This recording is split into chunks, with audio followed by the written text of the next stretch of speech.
The spirit of the Long March in these days would mean resilience. At the source of the Ganzhou River lies southern Jiangxi, a land steeped in revolutionary history.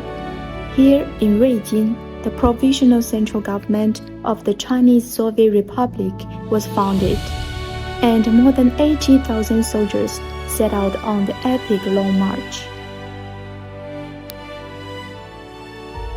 Today, we follow the revolutionary footprint to witness how this red land carries forward its central old spirit and embraces vibrant modern development. A clan hall witnessed the birth of a new republic. An old well reflects the commitment to serving the people. The Yudu River marked the starting point of the Long March.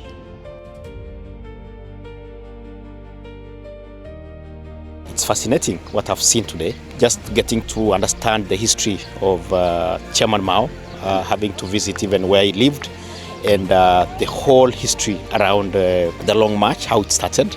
I'm looking forward to learn quite a lot, and it's fascinating to note that the history has been preserved for all those years, and I want to believe that that is why China it is what it is today. History is very, very important.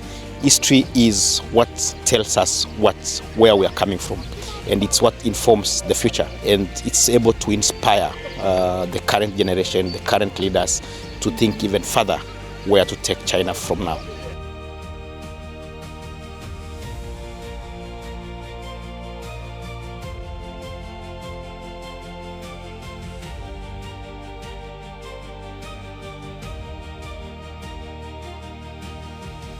The spirit of the Long March in these days would mean resilience. It means being consistent and believe in your vision. And I love how the Chinese Red Army by then is stuck to its vision and mission, and no matter the circumstances that they have faced. So in these current days, it shows how it's very important to commit to missions and to commit to give whatever sacrifice that it takes to reach to that vision.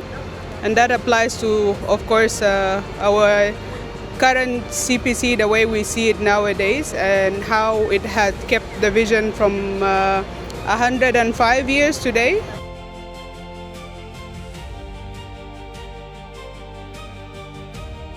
So the Long March shows us that when we stick together as a collective, we can achieve better goals. This profound revolutionary heritage is not confined in memorial sites. It fuels the growth of this land. Today, driven by rural revitalization and distinctive local industries, this former revolutionary base has found a path where economic growth goes hand in hand with better livelihoods.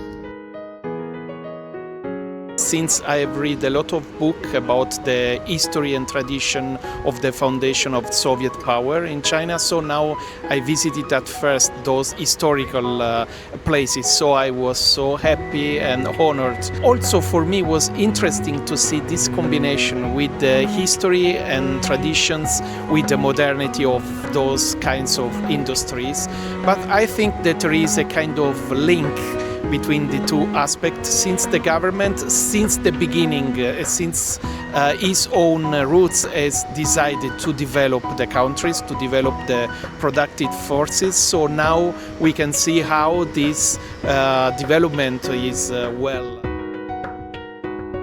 Looking back at where this place started and how it has witnessed lots of hardship and struggle and bloodshed into now, like peace, prosperity and modernity. So I think it gives me like a great hope for the future of this place. History is the root, development is the way forward. Today, the spirit of the Long March and the spirit of the Soviet areas live on. In thriving cities, revitalized villages, and growing industries. The story of this red land goes on where tradition and new vitality thrive side by side.